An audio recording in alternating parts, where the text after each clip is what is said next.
চোর নেতাগুলোর বিরুদ্ধে একটা ভ্যান করতে যায় না। তাহলে চুরি তখনই সম্ভব যখন প্রশাসন চুরিকে হতে সাহায্য করে। চুরি তখনই সম্ভব যখন সরকারি অফিসের লোকজন চুরির খাতাতে ক্লিনচিট দেয়।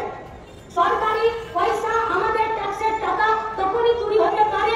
মানুষের সম্পদ, সেটা গাছ হতে পারে, জঙ্গলের মাটি, নিচের কয়লা হতে পারে, নদীর বালি হতে পারে, মাটি হতে পারে, তখনই চুরি হতে পারে যখন সরকার চুরি করতে সাহায্য করে প্রশাসন। তাহলে আমাদের লড়াইটা চুরির বিরুদ্ধে, আমাদের লড়াইটা যারা চুরি করছে